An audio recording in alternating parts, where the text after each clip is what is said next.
Good morning. I know it's a holiday, so thank you for coming out. It's it's Wisconsin weekend. And this football team uh, has had to get back in the film room and look at ourselves, see who we are, and evaluate what can be evaluated from a game one to a game two.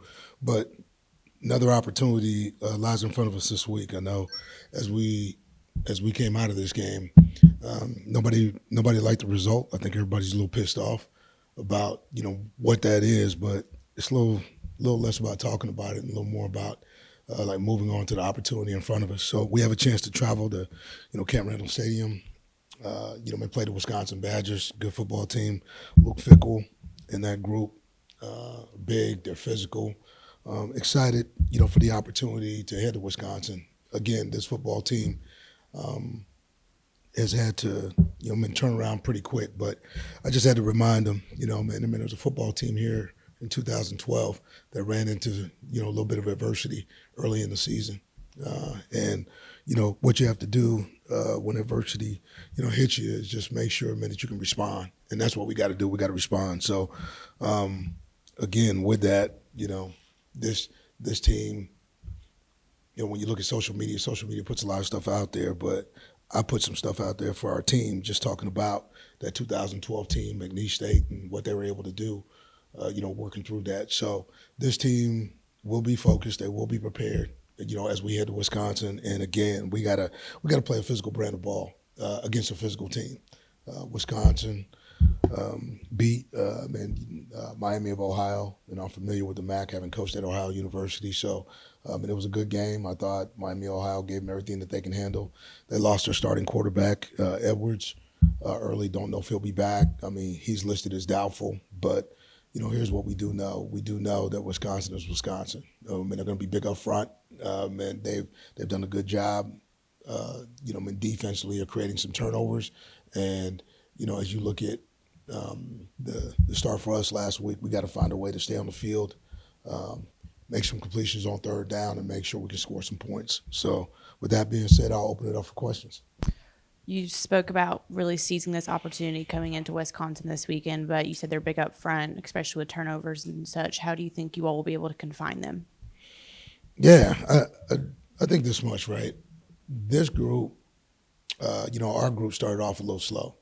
Okay, like in this ball game, didn't really understand what they were going to be seeing. But I thought, when you look at the guys in the middle, I thought the guys in the middle played solid. I mean, I can go down the line. DeMonte, Zion, Shakai Woods had a great game. I look at who wasn't Anthony Bynum. They all played solid, like inside. I thought they were physical at the point of attack. I mean, they're going to be challenged some, but the guys around our front guys have to play well.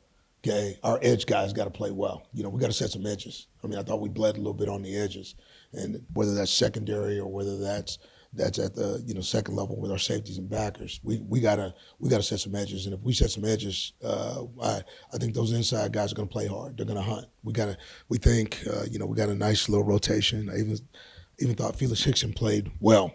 So as I look at it, I think we're building depth inside, but the edges, okay, are going to be key in this ball game because they're going to attack you down the middle, but they also do a really good job of getting the ball on the edges. Coach, going into Wisconsin with the hostile environment, does that change how you guys snap the ball? Can players hear that with how loud it is? Well, man, you're going to have to simulate that in practice with a lot of crowd noise, right? I mean, you're going to have the crowd noise up as high as you can get it, just so you can simulate it. Because when you get to Camp Randall, you don't know how loud it is. I mean, you hear the roars that jump around and everything else, but I mean that place. I've never been there myself, but I know that place can get pretty loud. With Wisconsin's starting quarterback going out last week, what have you seen from this second string? Yeah, O'Neill's a San Diego State transfer, good arm. Extremely elusive, at times, as a runner, but, a little smaller in the pocket, but he does have a live arm. And I think he did well last week, given that he probably got limited reps going into that ball game and having to come in so early. They did a good job of putting him in position on some drives to to score points. And he wound up throwing an interception when they were in the red zone. So, I mean, again, like for him, I mean, it's all new there at Wisconsin. But what you saw was, like somebody who can manage their offense. And so I think with the week's practice, we're going to see a little more of what he can do in terms of maybe getting him on the edge, like a little bit, moving the pocket, a little bit more because he's not as tall as Edwards. A big game from Nazé last Saturday. What kind of looking at the rest of the receiving core, what would you like to see this week? Just more consistent play. We need all those guys to show up and play well. They've been challenged, just like we've all been challenged. Man, we all have to play better. Coach got to coach better. I think the preparation was there. I think the performance piece is where we got to get better. So, with that being said, they know, we got to perform. Came into the year with 0 specialists returning, and kind of give it looked like that from whether it was the kick game or the punt game, return game, it had pleasant returns on that. Yeah, I think right now, with our specialists, I think we found not only good returners, but solid replacements in the kick area. So, it's kick by committee. Balin, Hathaway. I look at Ashton Logan. I mean, we thought he would punt well, and he did. The reality of it is, I think, under Coach Chafee and Max, as well as Cam, they've done a really good job of bringing these guys along. And again, we got to go from playing at home to going to a hostile environment, which is a little different for people who are kicking, again, in their second, like college game. So we'll see how, we actually perform on the road. But it was good to see a good first outing because now that's something that they can build off of. With adversity and talking about that a lot this week with your guys, but how are you going to continue to instill that in them, especially with this Big Ten game coming up? Yeah, it's one game. It's one game. I mean, I think this, right? There's lessons and losses. We took a loss, but there's a lot of lessons in a loss that you can gain from that, and that's what you got to do as a teacher, as an educator, as somebody who does this every day. You don't give up on your students when they fail a test. What you do is dig in and you work a little harder. And so like that's what we've done, we sort of did an after game action report just to see, okay, like where were there some holes and some gaps, and you know what, there wasn't a lot there in terms of the preparation piece. The performance piece, looked a little different. Some unknowns, not quite understanding what they were going to get. A couple of injuries, early led guys to have to play a little more, so guys weren't as clear with their communication as you would normally be. So with that being said, you have to look at those things, man. You have to manage and control the things that you can control, and really toss away the rest, because what you have to do now is get these young men focused about what's in front of them, and all they can do is handle the 5 feet in front of them. You always talk about every day being a job interview, every day being an evaluation. Yeah. Looking at the depth chart, the 2 deep against Austin Peay, is your anticipation that there'll be some changes going into this week, looking at the 2 deep going into Wisconsin? Yeah, I think there's going to be a little some depth changes. I think some of that's based on performance, and some of that's truly based on right now just a couple of guys nicked up. Okay, I mean, and so that happens.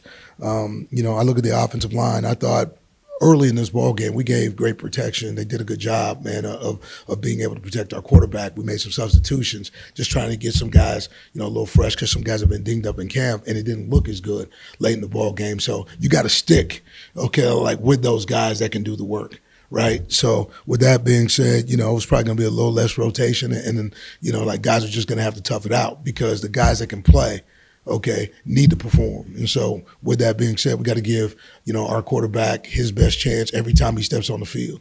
And so a lot of the depth changes will be because some guys are nicked up, but some will be because we need to make sure that we got the right guys in the right spots. And again, that's one of those after action game report deals. Okay, did we have the right guys in the right spots? You started this off by saying you're a little pissed off today. Yeah. Was that the attitude across the board when you guys worked out yesterday? Yeah. Yeah.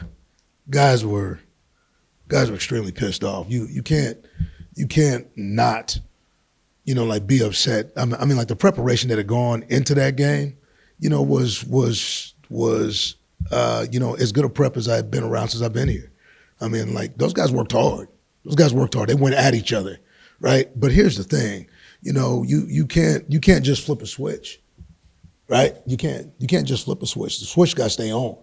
All right. And like for us, I mean, the energy, the effort, the strain, those things, I know our guys felt confident coming into halftime, but I don't care who you are, man. You can't spot anybody 21 points and expect miracles to happen. With that being said, it's not about spotting. Okay, we have to start fast. That's something that we talked about that we hadn't talked about that since last year, but that's something that we had to revisit. Okay, and start some practice, and then let's have 60 minutes plus of some ferocity. But to say that we were pissed off, that's a little underwhelming. I mean, I think everybody in that room had a little piss and vinegar about them when they came in there, and everybody had to look at the tape, and everybody had to be held accountable. Top to bottom. I'm the tip of the spear, so my shoulders are broad enough, and man, I'll take what is. But I think when you look at the tape, guys know that we're a much better football team than that.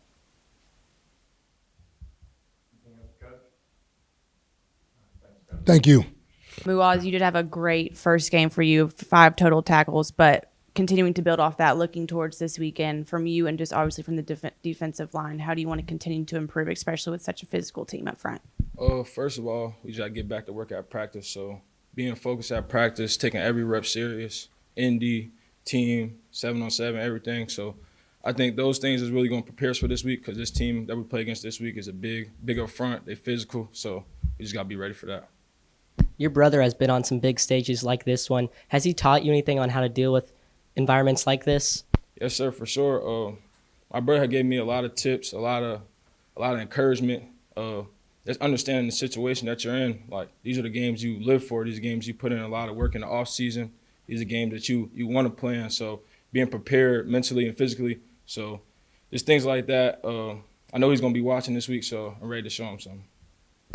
With the performance you guys had from the interior linemen on Saturday, how does that make your job easier?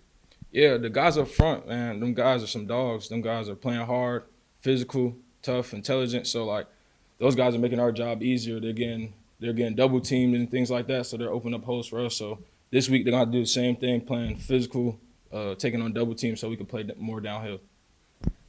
We've talked about the question of Billy Edwards Jr. He's out possibly for injury, but how do you all assess that, especially whenever you're preparing for this team, even in the rushing side of it too? I mean, we're going to prepare the same because it's really about us. We have to work on us because last week that wasn't what we wanted. So just for us to work on us, doing our job, understanding what we're trying to get done, our game plan, and executing our game plan. A Big Ten offensive line is always just going to be big and beefy, and they're trying to move people around. How can you technique-wise try to take advantage or counteract some of that? It would really be just sticking to the details, back to the basics. So being able to use our hands, get off blocks, be strong, be physical, and knowing where we at, like where we at on the field, what defense we're in, what type we have to hammer, we have to splatter, things like that. So we have to be very sound in our technique. We didn't obviously get what we wanted on this past Saturday, but how are you as a leader going to continue to make a difference and just to show up and show out, especially for your teammates around you? Just making sure we focus on us because it's all about us. Last week is not what we wanted, obviously, but we have to just keep going, keep chopping wood every day, understand, like, that's not the performance we want. Like, that's not what we want to do. That's not what we talked about and how we practice all off season. We put in a lot of work, so we just have to keep being us, keep going every day.